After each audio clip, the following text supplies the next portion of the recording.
The 1960s were the golden era of American horsepower, a time when automotive engineers stuffed massive V8s into any chassis they could.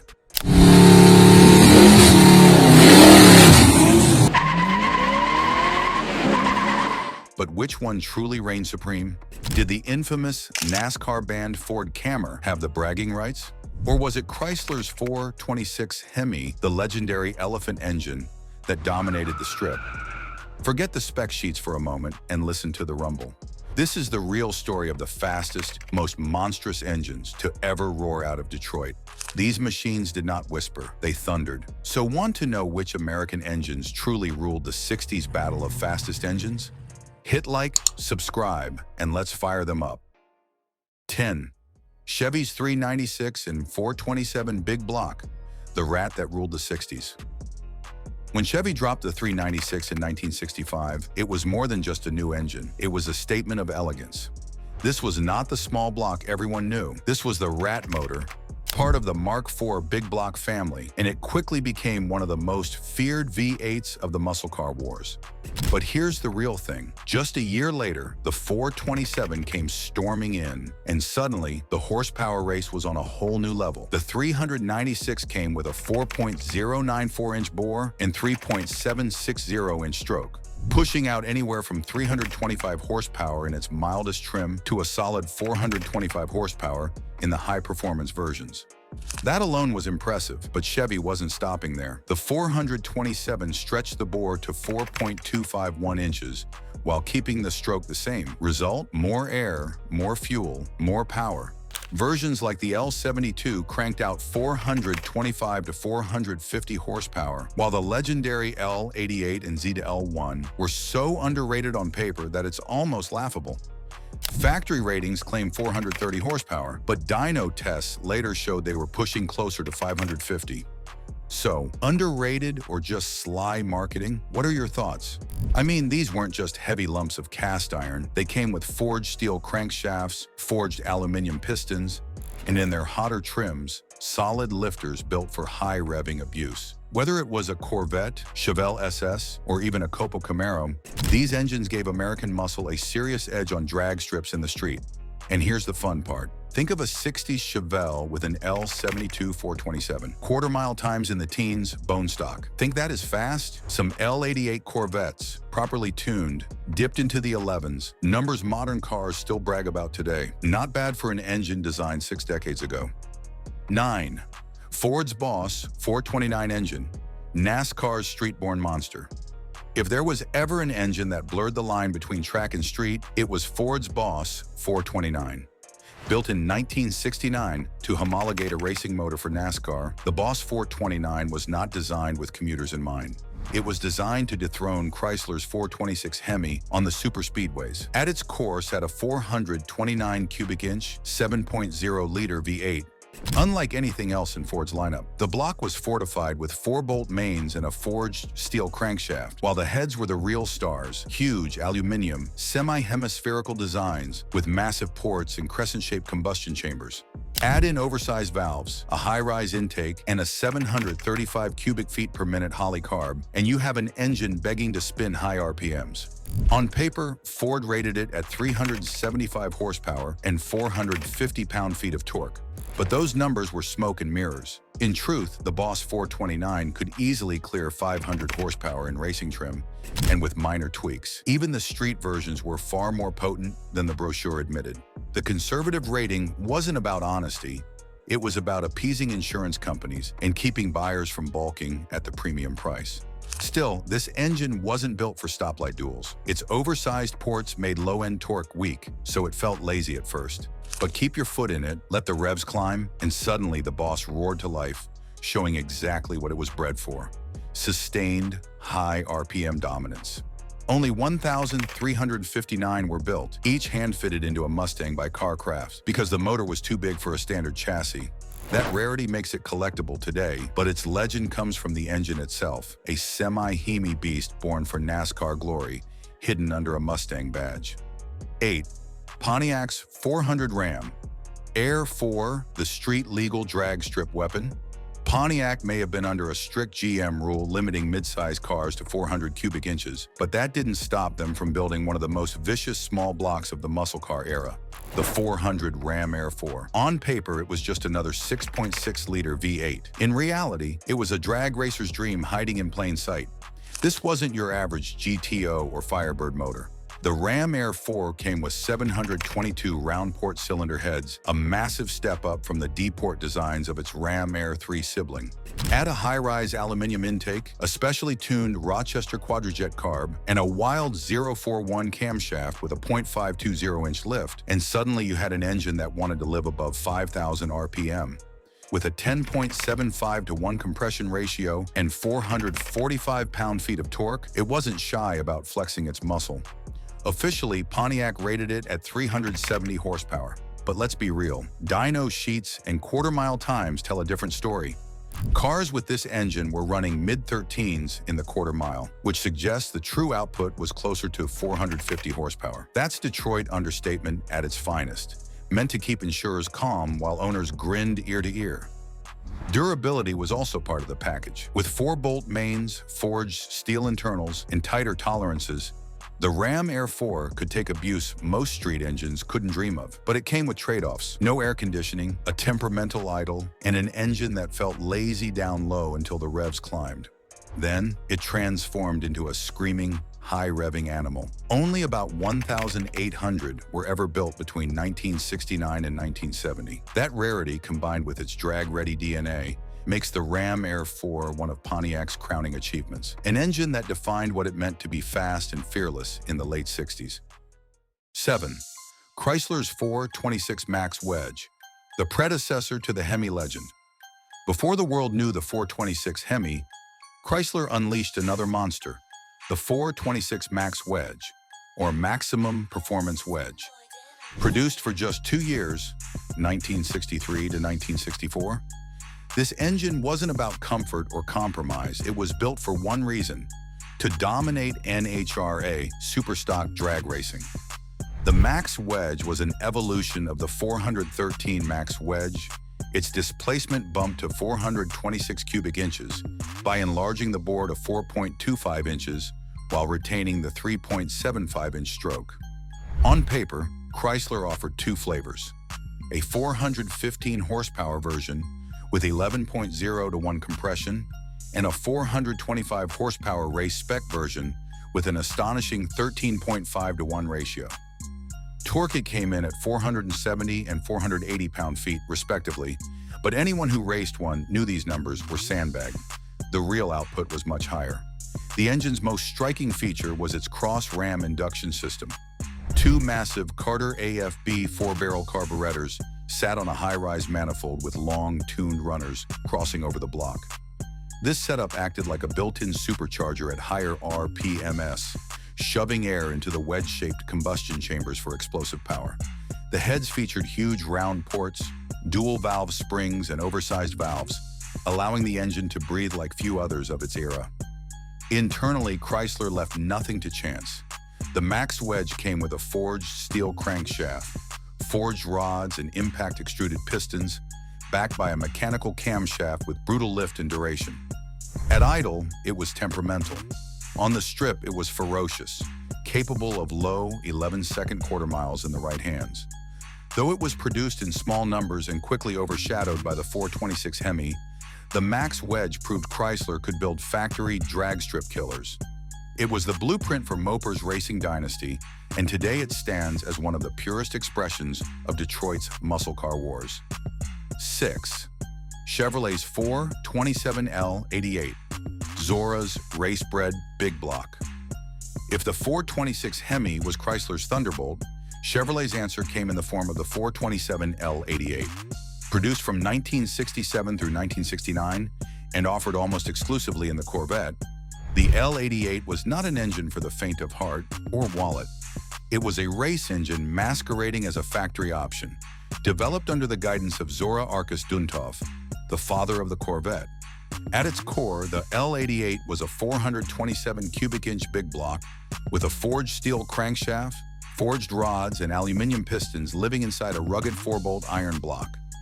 Its real magic came from aluminum cylinder heads, a major weight-saving and airflow improvement over iron counterparts.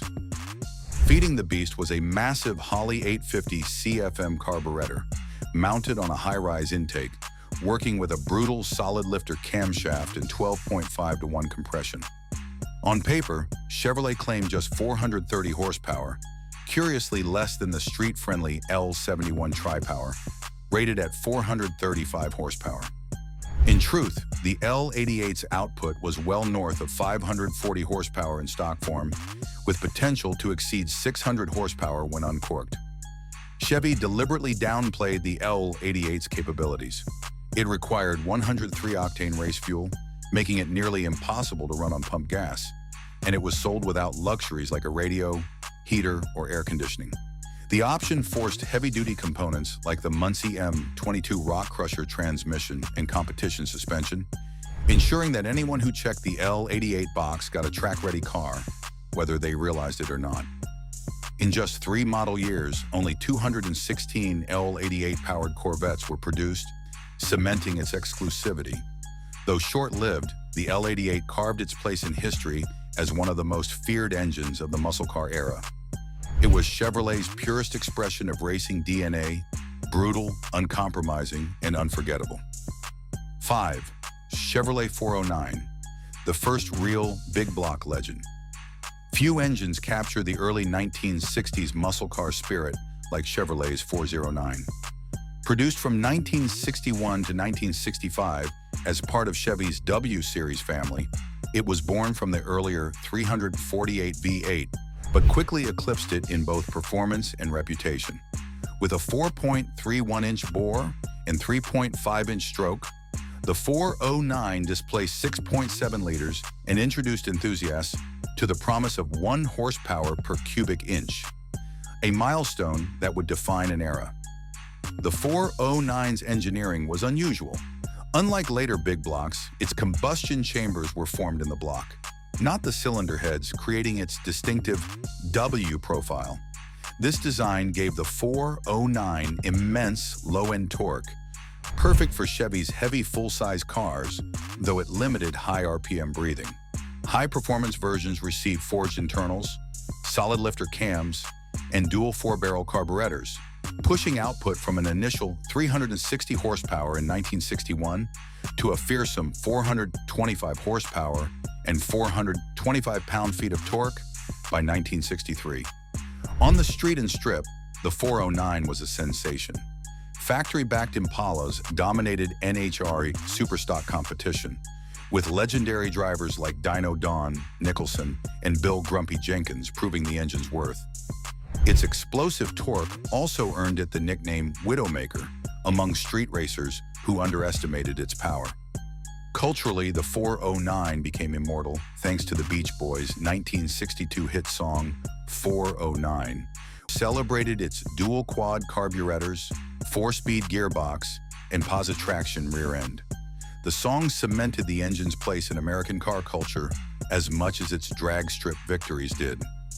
By 1965, Chevrolet retired the 409 in favor of the more modern Mark IV big blocks like the 396 and 427, which offered better breathing and racing potential. Still, the 409 remains an icon, an engine that bridged hot rodding's roots with the muscle car revolution and the first Chevrolet 5.8 to truly make big block a household name. 4. Pontiac 421 Super Duty.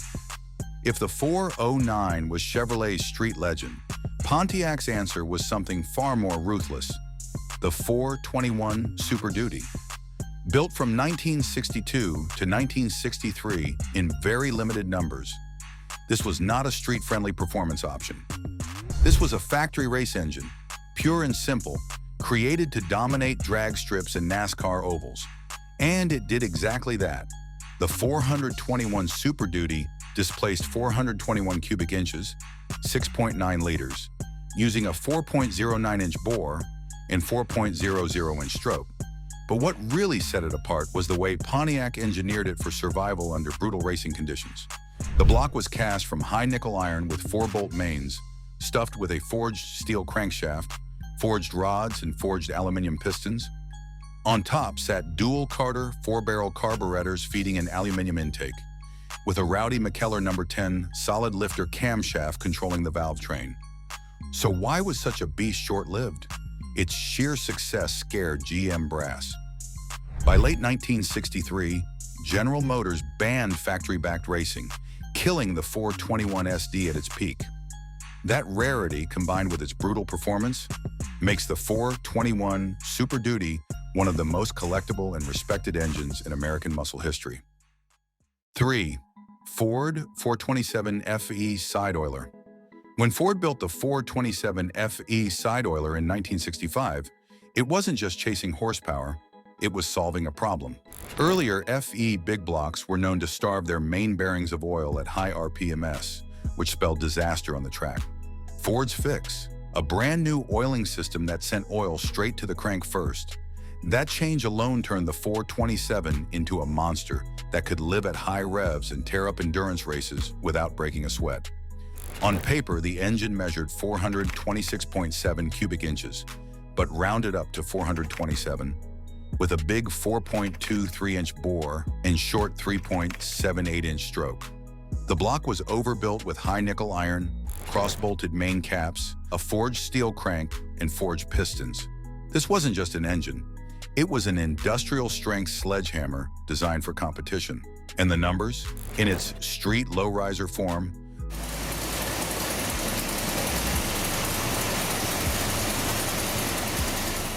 the 427 put out 410 to 425 horsepower and nearly 480 pound-feet of torque. But step into high-riser or tunnel port racing trim, and this thing easily cleared 550 horsepower. With solid lifters and aggressive camshafts, it was happiest screaming at the top of the tack. Where did it shine?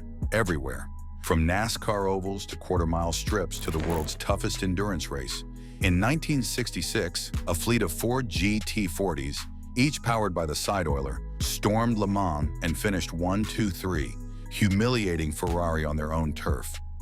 That single moment etched the 427 FE into racing legend. And it didn't stop there. This same beast found homes in Galaxy's Fairlanes, and of course, the Shelby Cobra 427. Today, the side oiler isn't just remembered as an engine.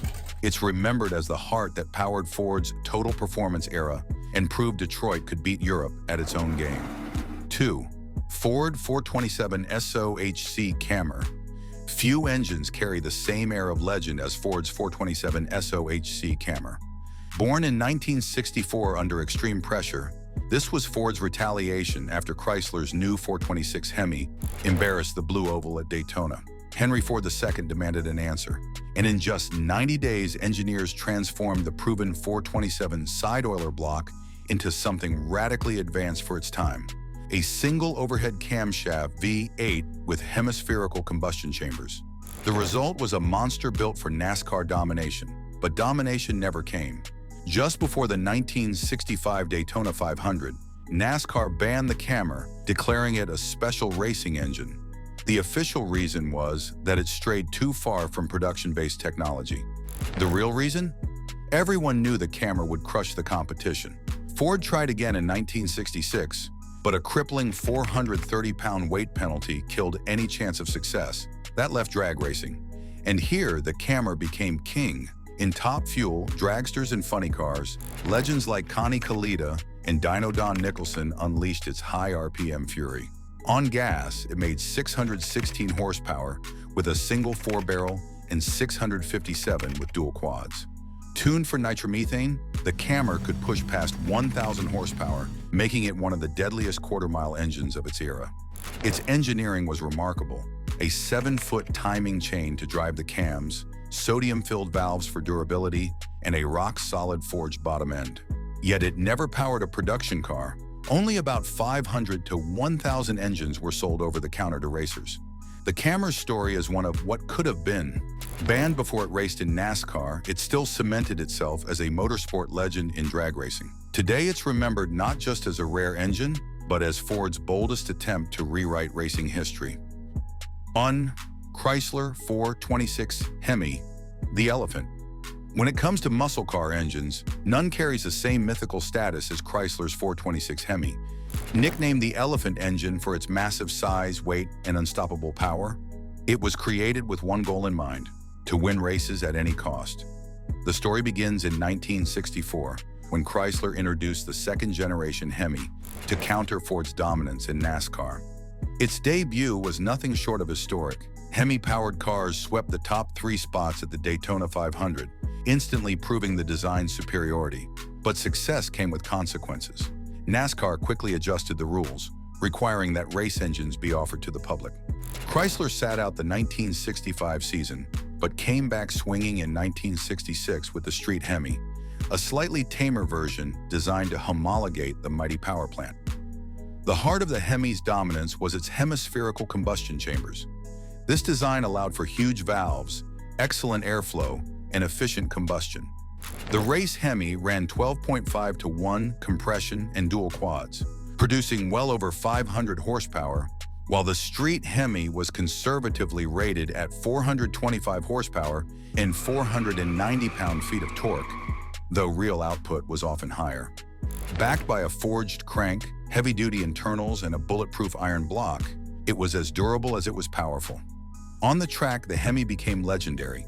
It powered Chrysler's Wild Wing cars, the Dodge Charger, Daytona, and Plymouth Superbird, to over 200 miles per hour in NASCAR. In drag racing, it proved nearly unbeatable, eventually becoming the foundation for modern NHRA top fuel and funny car engines that today make over 11,000 horsepower. Production of the Street HEMI ended in 1971, with only about 11,000 built, but its reputation never faded. The 426 HEMI remains the ultimate symbol of raw American horsepower, an engine so dominant it forced rule changes and redefined what muscle meant. From Ford's forbidden 427 SOHC Cammer to Chrysler's thundering 426 HEMI, we've just taken a ride through the engines that defined America's golden horsepower era. Each one was a masterpiece of engineering excess, built not for fuel economy, but for victory, bragging rights, and sheer dominance. Some got banned before they could shine, others dominated until rules changed, but all left their mark as the loudest, fastest symbols of muscle car glory. Which of these legendary power plants would you drop under your hood if you had the chance? Let us know in the comments, and don't forget to like, subscribe, and rev up with us next time.